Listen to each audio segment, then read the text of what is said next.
Assalamualaikum warahmatullahi wabarakatuh. Alhamdulillahi rabbil alamin. Wassalatu wassalamu ala rasulillah wa ala alihi wa ashabihi wa man walah, amma ba'd. Ikhwani wa akhawati fillahi rahimani Allah wa iyakum. Alhamdulillah, kita puji Allah subhanahu wa ta'ala yang telah memberikan kepada kita kesempatan untuk menuntut ilmu, kesempatan untuk belajar, untuk mengkaji ayat-ayat Allah Jalla fi'ula, untuk membaca sabda-sabda Rasulullah sallallahu alaihi wa ala alihi wasallam. Dengannya insyaallah ta'ala kita ikhlaskan niat kita. Semoga Allah subhanahu wa ta'ala mencatat ini sebuah kebaikan. Itu catat, kita niatkan semoga Allah subhanahu wa ta'ala dengan amalan kita ini memperberat timbangan-timbangan kita pada hari kiamat insyaallah ta'ala. Ikhwani wa akhwati fillahi rahimanallahu wa iyakum. Salawat dan salam kepada Rasulullah sallallahu alaihi wa ala alihi wasallam. Allahumma salli ala Muhammadin wa ala ali Muhammad kama sallaita ala Ibrahim wa ala ali Ibrahim innaka Hamidum Majid. Alhamdulillah, sekarang kita masuk ke pertemuan yang selanjutnya, yaitu pertemuan kelima, untuk mentadabbur ayat-ayat Allah Jalla fi'ula. Dialah Allah yang menurunkan kitabnya untuk ditadabbur, untuk kita kaji apa yang terkandung di dalam ayat-ayatnya. Semoga Allah subhanahu wa ta'ala memudahkan urusan kita semua insyaallah ta'ala. Kita lanjut di surat Al-Kahfi, surat yang ke-18, ayat yang ke-13 sampai ke-16. Ya. Alhamdulillah sudah kita kaji. Yang pertama yaitu mukaddimah surat Al-Kahfi, yaitu keutamaan membacanya suratnya. Kemudian pertemuan kedua surat Al-Kahfi ayat 1 sampai ayat 5. Pertemuan ketiga surat Al-Kahfi ayat 6 sampai 8. Pertemuan keempat sudah kita kaji surat Al-Kahfi ayat 9 sampai 12. Sekarang pertemuan yang kelima ayat ke-13 sampai ke-16. Kita bacakan ayatnya. A'udzu billahi minasy syaithanir rajim. Bismillahirrahmanirrahim. Nahnu naqussu 'alaika naba'ahum bil haqq. Innahum fityatun amanu bi rabbihim wa zidnahum huda. Wa rabatna 'ala qulubihim il qamu faqalu rabbuna rabbus samawati wal ardh lan nad'uwa min dunihi ilaha laqad qulna idzan syatata haula'i qaumun ittakhadhu min dunihi aliha laula ya'tuna 'alaihim bisultanin bayyin faman adlamu mimman iftara 'ala Allahi kadiba. Wa idza tazaltumuhum wa ma ya'buduna illa Allah fa'u ilal kahfi yanshur lakum rabbukum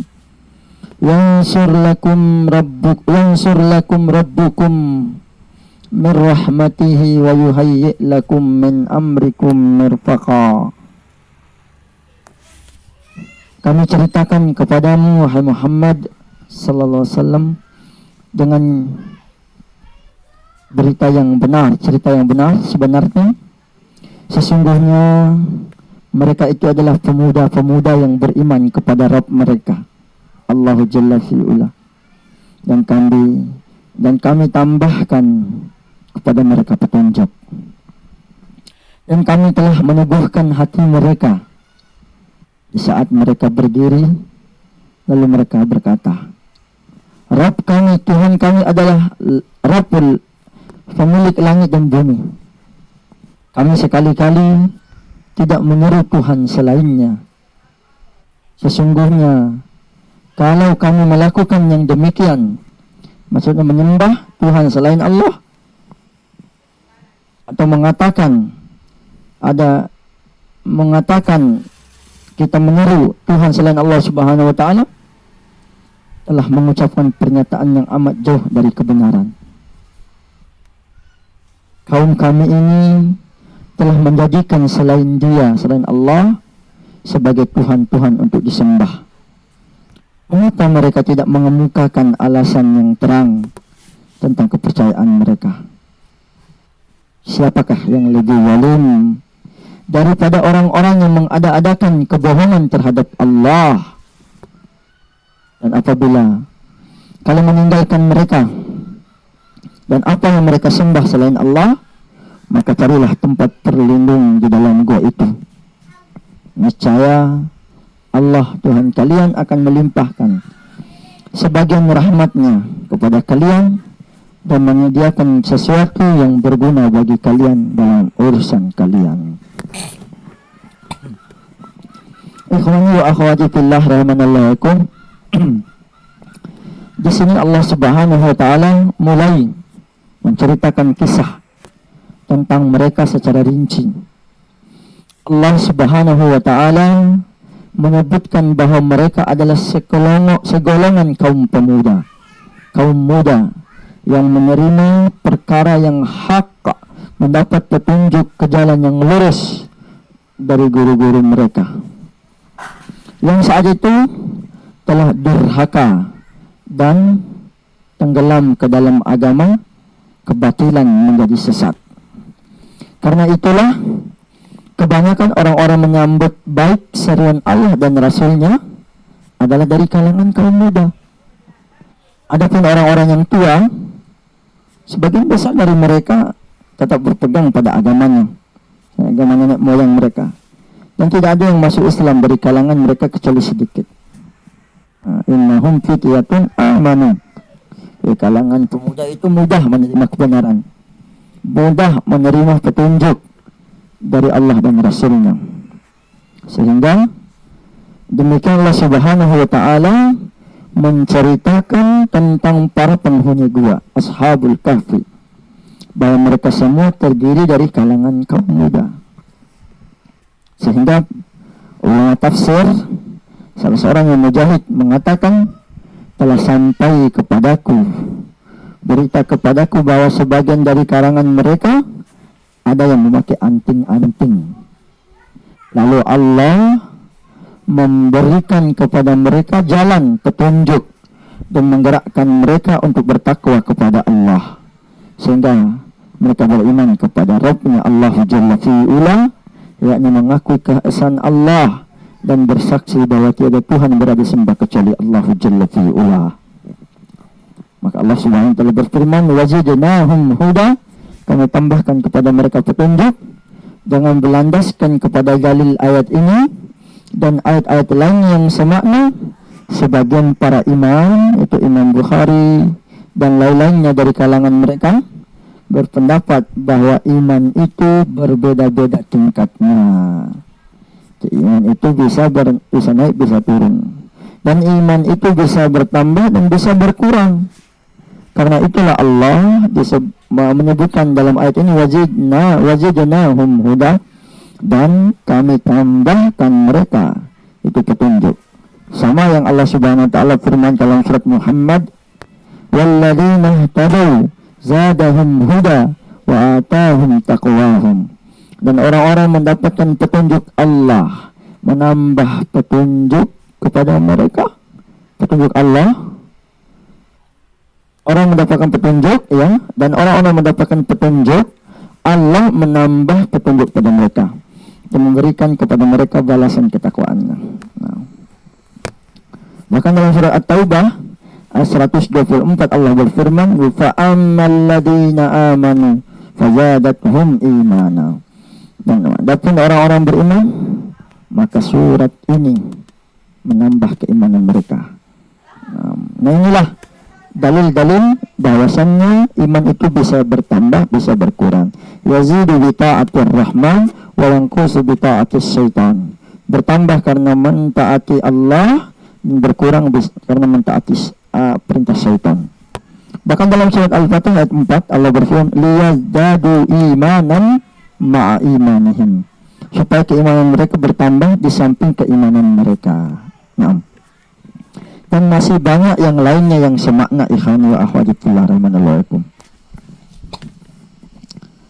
Menurut suatu kisah, mereka memeluk agama Al-Masih Isa bin Maryam. Wallahu a'lam bissawab. Ini kisahnya. Akan tetapi ikhwani wa akhwati fillah rahimanallahu wabarakatuh, makna lahiriah ayat menunjukkan bahwa mereka berada di masa sebelumnya adalah agama Nasrani. Seandainya mereka memeluk agama Nasrani, tentu orang Yahudi dari kalangan pendetanya tidak mau mencatat cerita mereka. Dan hal ikhwal yang dialami, keadaan-keadaan ya, yang dialami oleh Ashabul Kahfi tersebut, karena orang Yahudi bertentangan dengan orang-orang Nasrani, ya, Yahudi Nasrani. Dalam pembahasan yang lalu, ikhwani wa akhwati fillah, telah disebutkan bahwa Ibnu Abbas, itu sebab nuzulnya ayat ini, surat ini Al-Kahfi, pernah mengatakan, ya, orang-orang Quraisy mengirimkan utusannya kepada pendeta-pendeta Yahudi, ya, pendeta-pendeta Yahudi di Madinah dengan maksud meminta berbagai saran. Siapakah mereka di asbabun nuzul ayat tersebut? Ikhwani wa akhwati fillah rahimanallahu wa yakum. Di dalam asbabun nuzul, ya, asbabun nuzul ayat ini, ikhwani wa akhwati fillah rahimanallahu wa yakum, ada dua orang yang diutus, ya, oleh kaum kafir Quraisy untuk bertanya kepada pendeta Yahudi, ya, namanya An-Nadar Ibnu Al-Haris sama Uqbah Ibnu Abu Mu'ah. An-Nadar Ibnu Al-Haris sama Uqbah Ibnu Abu Mu'ah. Nah, inilah dua orang ini yang diutus oleh kafir Quraisy untuk bertanya tentang, ada 3 pertanyaan, ya. Untuk bertanya bagaimana tentang Nabi Muhammad SAW ini. Sehingga ulama Yahudi, ya, bertanya, memberikan saran. Ada 3 pertanyaan yang diberikan oleh ulama Yahudi, pendeta Yahudi, kepada Nadar bin Haris sama Uqbah bin Abi Mu'ni. Yang pertama, perkara yang pertama adalah bagaimana orang pemuda yang pergi meninggalkan kaum yang di masa silam, Ashabul Kahfi tersebut. Kemudian yang kedua, seorang laki-laki yang melalang buana, ya, tentang Dzulkarnain itu tersebut. Kalau yang ketiga, bertanya tentang roh, ya. Itu kan yang kita baca kemarin di pertemuan yang kedua tentang asbabun nuzul surat ini. Ikhwani wa akhwati fillah rahimanallahu wa yakum. Ada pertanyaan yang sudah kita jelaskan kemarin adalah pemuda penghuni gua, kisah Dzulkarnain, pertanyaan tentang roh. Diriwayatkan dari riwayat ini, ikhwani, tersimpulkan bahwa kisah para pemuda itu tercatat dalam kitab-kitab ahli kitab, dan kejadian itu terjadi jauh sebelum agama Nasrani. Nah, jadi ada yang mengatakan ini mereka Ashabul Kahfi ini memeluk agamanya yang dibawa oleh Isa bin Maryam. Bahkan ada juga yang mengatakan ini adalah masa sebelum adanya agama Nasrani. Selanjutnya, warabatana ala qulubihim idh qamu faqalu rabbuna rabbis samawati wal ard. Dan kami meneguhkan hati mereka di waktu mereka berdiri, ya. Mereka mengatakan rabbis samawati wal ard, ya. Allah Ta'ala menceritakan tentang mereka, kami buat mereka dapat bertahan dalam menentang kaumnya dan seluruh penduduk kota tempat tinggal mereka, serta kami menjanjikan mereka dapat bersabar dan rela meninggalkan kehidupan yang makmur dan mewah yang bergelimang dengan kenikmatan di kalangan kaumnya. Kalangan mufassirin, para ulama tafsir dari kalangan ulama salaf dan khalaf, bukan hanya seorang dari mereka mengatakan bahwa mereka itu para pemuda Ashabul Kahfi tersebut terdiri atas kalangan anak para pembesar kerajaan Romawi, ya, dan pemimpinnya. Disebutkan pula bahwa suatu hari mereka keluar menuju tempat perayaan kaumnya. Setiap tahun kaumnya selalu mengadakan perayaan di suatu tempat yang terletak di luar kota mereka. Mereka adalah penyembah berhala dan tagut yang selalu mengadakan kurban penyembelihan hewan untuk berhala sesembahan mereka. Raja mereka saat itu adalah seorang yang diktator lagi keras kepala bernama Decianus. Ia menganjurkan rakyatnya untuk melakukan hal tersebut, menyeru serta memerintah mereka untuk menyembah berhala dan berkurban untuk berhala. Waliyadzubillah. Ketika orang-orang keluar menuju tempat pertemuan mereka dalam hari raya itu, para pemuda tersebut ikut keluar bersama bapak-bapak mereka dan kaumnya untuk menyaksikan apa yang diperbuat oleh kaumnya dengan mata kepala mereka sendiri. Setelah mereka menyaksikan perayaan itu, mereka mengetahui bahwa apa yang dilakukan oleh kaumnya itu bersujud kepada berhala, berkorban untuknya, tidak boleh dilakukan kecuali hanya kepada Allah yang menciptakan langit dan bumi. Maka para pemuda itu meloloskan diri masing-masing dari kaumnya dan memisahkan diri di tempat yang terpisah jauh dari mereka. Pada mulanya, seorang dari mereka duduk bernaung di bawah pohon. Lalu datanglah pemuda lain ikut duduk bergabung dengannya. Kemudian datang lagi pemuda yang lain. Demikianlah seterusnya hingga semuanya berkumpul di tempat tersebut, saling mengenal di antara sesama, tanpa saling mengenal di antara sesama mereka. Karena tujuan mereka keluar berbisa dari kaumnya tersebut, melakukan sujud pada berhala, kurban pada berhala, berarti mereka meninggalkan, memisahkan diri dari kaumnya. Dan tanpa ada janjian, mereka langsung berkumpul di suatu tempat yang di bawah naungan pohon. Sesungguhnya motivasi yang mendorong mereka berkumpul di tempat itu tiada lain, tiada bukan dorongan hati mereka untuk yang beriman, mereka beriman, seperti yang disebutkan dalam sebuah hadis yang diriwayatkan oleh Imam Bukhari secara ta'liq melalui hadis Yahya bin Sa'id dari Amrah dari Siti Aisyah radhiyallahu anha, mengatakan Rasulullah SAW bersabda, al-arwahu junudun mujannadah. Roh-roh itu bagaikan tentara yang terlatih, junudun mujannadah. Fama ta'arafa minha talafa. Maka yang mana di antaranya yang kenal maka menjadi rukun. Fama tanakara minha talafa, dan yang mana di antara yang tidak kenal akan bertentangan. Imam Muslim mengetengahkan pula hadis ini dalam kitab sahihnya melalui riwayat Suhail dari Abu Hurairah radhiyallahu anhu bersabda, Rasulullah sallallahu alaihi wasallam dan orang-orang mengatakan bahwa kebangsaan adalah motivasi persatuan. Ya. Dari Rasulullah sallallahu alaihi wasallam dan orang-orang mengatakan bahwa kebangsaan adalah motivasi persatuan. Masing-masing dari mereka menutup diri dari lainnya karena takut pribadinya terbuka. Sedangkan dia tidak mengetahui apakah temannya itu seakidah dengannya atau tidak.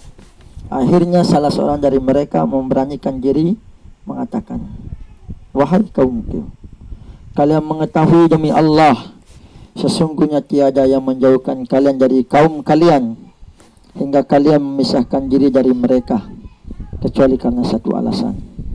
Maka hendaklah kita mengutarakan tujuannya masing-masing. Sehingga seorang dari mereka menjawab, sesungguhnya saya demi Allah, setelah melihat apa yang dilakukan oleh kaum saya, menyimpulkan bahwa apa yang mereka lakukannya itu batil. Sesungguhnya yang berhak disembah semata, tidak boleh bersekutukan, hanyalah Allah yang menciptakan langit dan bumi serta semua yang di antara keduanya. Yang lainnya mengatakan, saya pun mempunyai pemikiran yang sama dan pemikiran sama dengan apa yang dia katakan. Dan yang lainnya juga lagi mengatakan hal yang sama, sehingga mereka semua sepakat dalam suatu kalimat. Ternyata mereka senasib dan sepenanggungan. Mereka menjadi bersaudara yang sebenarnya dalam ikatan iman. Masya Allah. Lalu mereka membangun sebuah tempat peribadatan untuk menyembah Allah Jalla fi'ula. Tetapi kaum mereka mengetahuinya dan melaporkan keadaan mereka kepada raja mereka. Raja memanggil mereka, lalu menanyai urusan mereka, apa yang sedang mereka lakukan. Mereka menjawab dengan jawaban yang benar dan menyeru raja untuk menyembah Allah. Karena itulah dalam ayat ini, warabatna ala qulubihim idh qamu, ya. Dan kami teguhkan hati mereka ketika mereka berdiri. Wa qalu rabbuna, Rabbnya kami, Tuhannya kami, Rabbus samawati wal ard, lan nad'uwa min dunihi ilaha, maka kami sekali tidak akan menyeru Tuhan selainnya. Kata lan menunjukkan makna negatif. Negatif maksudnya makna tidak untuk selama-lamanya. Yakni kami sama sekali tidak akan melakukan penyembahan kepada selainnya untuk selama-lamanya. Kalau sesungguhnya jika kami berbuat demikian, tentu apa yang kami lakukan adalah hal yang batil. Laqad qulna idzan syatata. Kalau kita melakukan yang sebenarnya, maka kami akan mengucapkan perkataan yang amat jauh dari kebenaran. Ini batil, dusta dan bohong. Haula, dan kaum kami telah menjadikan selain dia sebagai Tuhan-Tuhan disembah. Mengapa mereka tidak mengumumkan alasan terang tentang kepercayaan mereka? Haula qaumun ittakhadhu min duni alihah laula ya'tuna alaihim bisultanin bayyin. Dengan kata lain, tidakkah mereka mengemukakan alasan yang jelas dan benar untuk membuktikan kebenaran pendapat mereka yang demikian itu?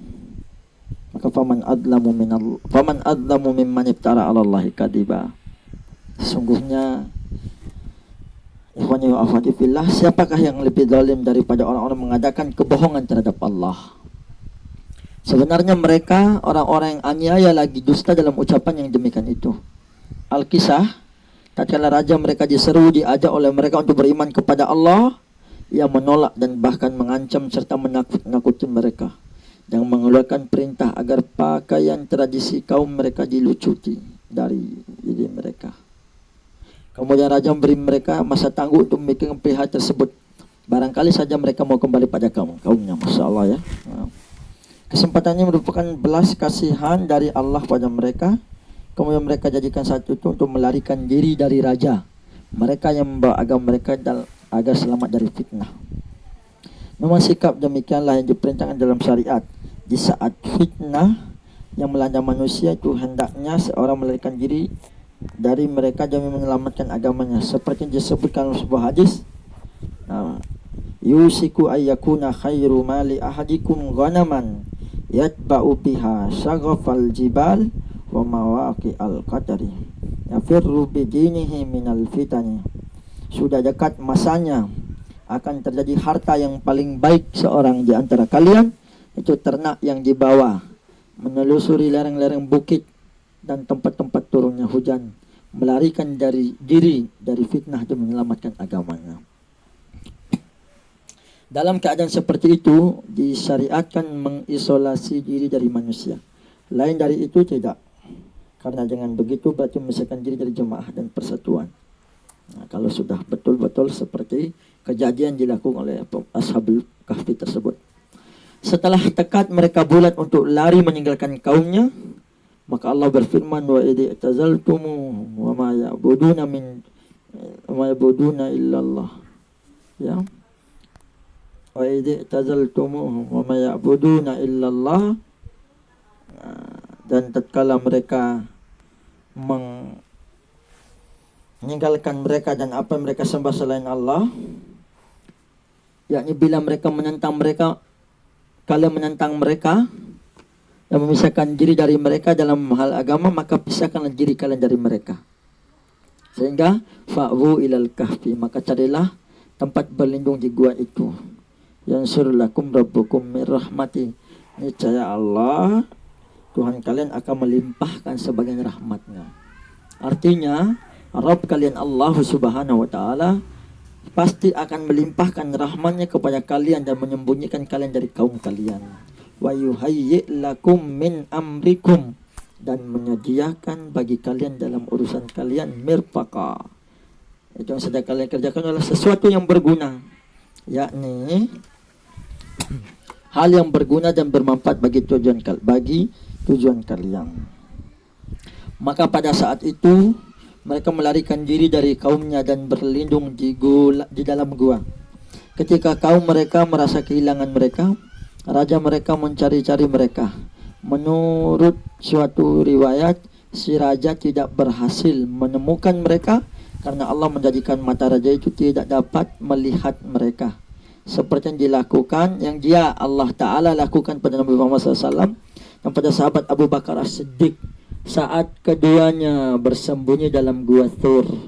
Orang musyrik Quraisy datang mencari mereka berdua, tapi mereka tidak dapat menemukan keduanya, padahal mereka melewati jalan yang dilalui keduanya. Saat itu Nabi Sallallahu Alaihi Wasallam ketakutan, mencekam diri.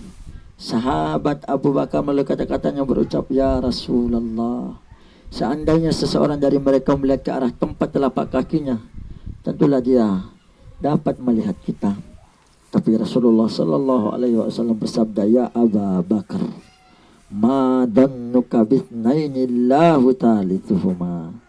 Wahai Abu Bakar, Masya Allah, apakah yang mengkhawatirkanmu terhadap dua orang sedangkan yang ketiganya adalah Allah? Masya Allah. Sehingga Allah Subhanahu Wa Taala menjelaskan peristiwa ini di dalam surat Taubah, ya. Allah berfirman, "Illa tansuruhu faqad nasarahu Allah id akhrajahu alladhina kafaru thaniyat naini id huma fil ghar id yaqulu li sahibihi la tahzan innallaha ma'ana." Jikalau kalian tidak menolongnya, itu Muhammad sallallahu alaihi wasallam, maka sesungguhnya Allah telah menolongnya, yaitu ketika orang-orang kafir musyrikin Makkah mengusirnya dari Makkah sedangkan dia di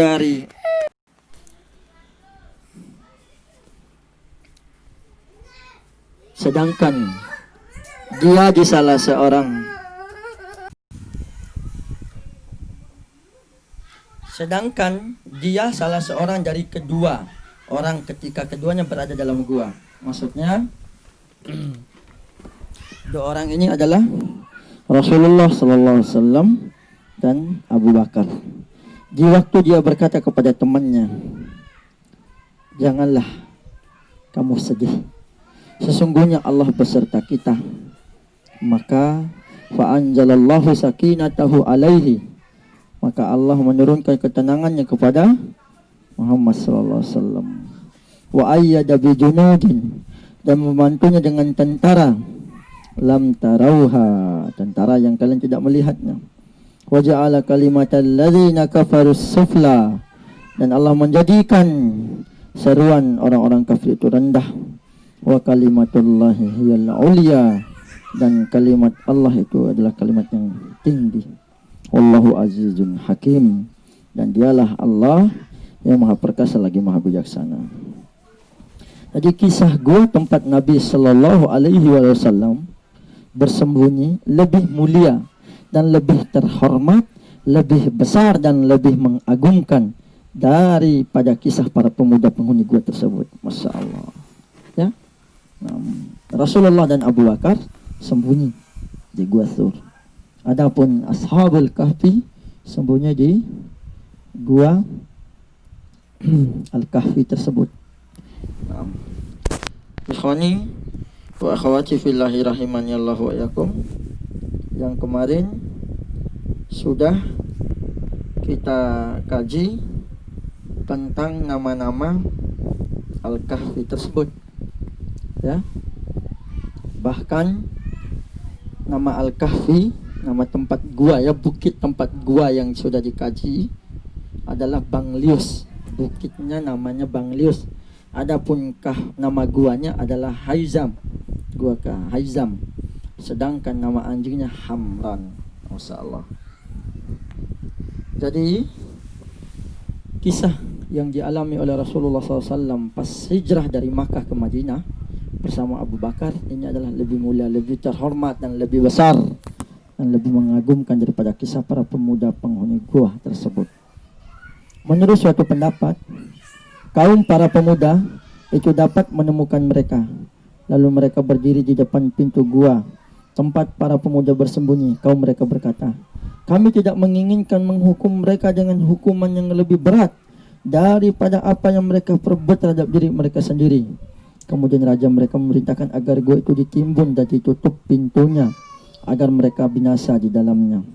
Maka kaum para pemuda itu melaksanakan perintah rajanya, akan tetapi pendapat ini perlu dipertimbangkan kebenarannya. Allah lah yang lebih mengetahui kebenarannya.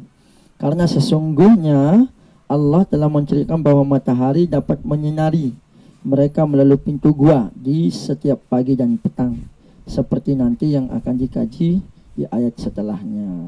Nah, ini pendapat yang masih perlu diperbincangkan kebenarannya. InsyaAllah kita akan lanjut kisahnya di pertemuan yang ke-6 insyaallah taala. Semoga Allah Subhanahu wa taala memudahkan urusan kita semua dan semoga kita bisa mengambil faedah-faedah untuk mempertahankan keimanan dan akidah kita sampai bertemu dengan Allah Subhanahu wa taala. Wa akhiru da'wana alhamdulillah. Subhanakallahumma bihamdika asyhadu an la ilaha illa anta astaghfiruka wa atubu ilaik. Assalamualaikum warahmatullahi wabarakatuh.